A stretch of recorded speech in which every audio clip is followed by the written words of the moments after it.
في هذه اللحظات يؤشر الانطلاقة 90 دقيقة. الشمالي خسر المباراة الأولى أمام الفريق السوداني 9-0، بينما المباراة الأولى في عام 80 في شهر سبتمبر في عهد الوحدة خسرته وفاز في اليمن. هنا كرة خطيرة لقطر، والكرة في عرضية خطيرة جدا في الصخر، ويريد أن ينحت مقطوعة تاريخية بانتصار للتاريخ. علي أسد يدخل منطقة الجزاء، أسد والجول، أسد والشبكة والركنية والفراغ جديد. تمشي كرة مرة أخرى يمنية 1-2، اليمن موجود، اختراق الحدود هنا في منطقة الجزاء، فماش خطأ. يرجع الكرة عبد الكريم حسن. مباراة ذات ايقاع منذ الانطلاق، مباراة الحماس. قطر الفريق المؤهل للقب لا يريد النقاط الثلاثة أن تهدر عن طريق حسن.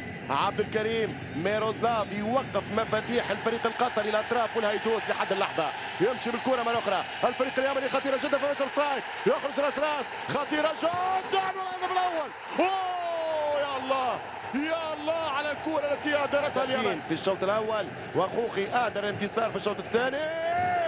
اليمن في المرتدة، يمشي منتخب اليمن فماش اوفسايد، الباس المراوغة صعيبة، يضغط عليه موسى، حاول يعديه، يبعد عليه، يعطي تمرير ممتاز. الكرة الثانية عن طريق اللاعب وحيد الخياط على الصاصي، وكرة صعبة على المنتخب القطري. الفريق اليمني روعة البطولة، المنتخب اليمني الحصان الاسود القطريه. يمشي التوزيع، هي الراسيه، ولكن حارس اليمن ايضا في الكرات الطويله.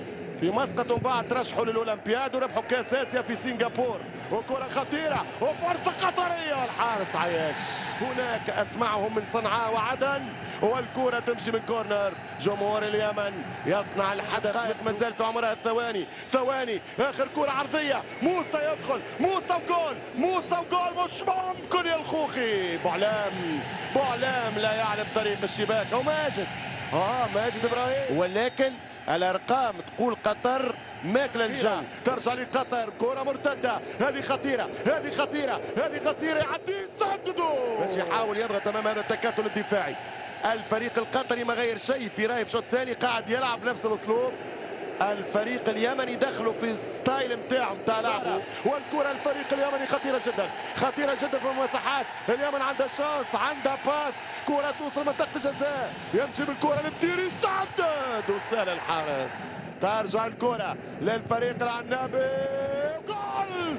مش ممكن كيف درى المنتخب القطري. رجعت كل اليمن بطيء جدا المنتخب القطري، لكن يهرب اسماعيل 3-2. هي بالراس، الله. المنتخب القطري في شوطه الثاني هو منتخب قطر. من قطر لماجد، وماجد يرفع كرة عالية خطيرة بالراس، وجول. مش ممكن ماذا أهدر اسماعيل، وكيف جاء على الاطراف. حل اللعب على جناب، القال حل بالماضي ولكن لم يجد الشباك. هذه هي بالراس، برافو الدفاع، ولا اروع يا اليماني، ولا اروع. ان شاء الله لاباس يا محمد، ان شاء الله انه بالفعل لقطات صعبه في اخر دقائق المباراه.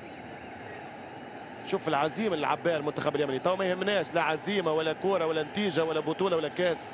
ان شاء الله الدعوات لمحمد بقشام بالسلامه. قدرة ربي عديناها هذه، انه خفنا على اللاعب انه يكون رمية جانبية للفريق القطري خطيرة، ومش ممكن دور البطولة. ما هذا الرجل بوذيف. ترجع الكرة مرة أخرى، بوذيف وكرة، بوذيف وتوسيعة وكروس وركنية. اليماني عنده كرة، اليماني يلعب المرتدة، وكرة في التماس، رمية الجانب لقطر. الكرة الأخيرة، وصلنا تقريبا دقيقة 100، مباراة 100 دقيقة. هذا ليس بنقطة، اليوم يصبح بنقطتين. الفريق اليماني يصبر ويصمد حقيقة. تهانينا لهذا المنتخب بهذه الروح، أي روح. الفريق القطري عمل كل شيء في الشوط الثاني.